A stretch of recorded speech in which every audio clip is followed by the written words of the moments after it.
જિલ્લાના એક રાજનેતા અને એક સ્ત્રીની moral of the love story.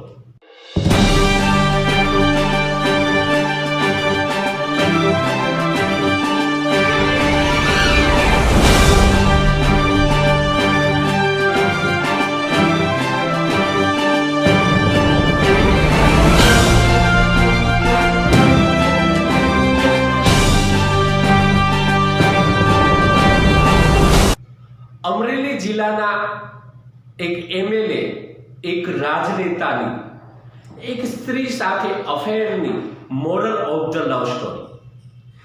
આ લવ સ્ટોરી વારંવાર ચર્ચામાં આવે છે.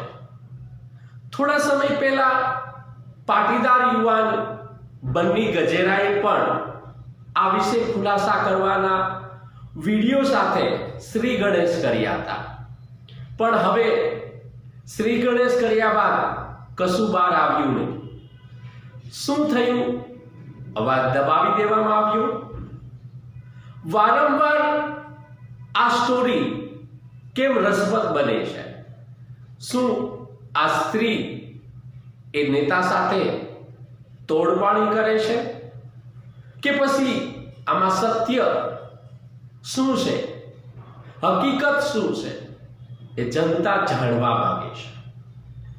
જે જનપ્રતિનિધિને જનતા ચૂંટીને મોકલે છે એ જનપ્રતિનિધિનું ચારિત્ર્ય અને સાલ સંગત કેવી છે એ દરેક જનતાને જાણવાનો હક છે, અધિકાર છે. આ સ્ટોરી વારંવાર વાગી રહી છે.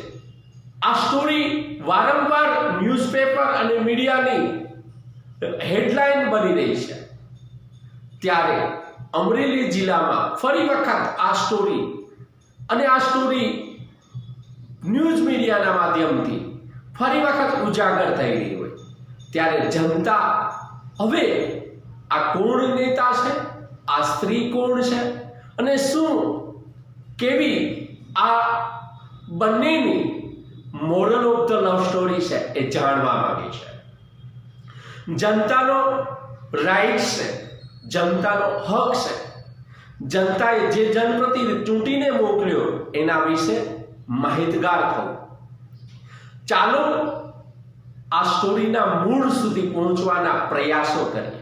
ચાલો આ કોણ છે સ્ત્રી જેની સાથે અમરેલી જિલ્લાના એક એમએલએ એક રાજનેતાને ઈલું હતું અને હવે એ મહિલાને તરસોડી દીધી હોય ત્યારે વારંવાર આ મહિલા આ એમએલએ પર એટેક કરે છે. વારંવાર તેમને બદનામ કરવા માટે ન્યૂઝ મીડિયાની હેડલાઇન બને છે. ત્યારે સત્ય બહાર આવે, સત્ય જનતા જાણે એ માટેના પ્રયાસો કરીએ.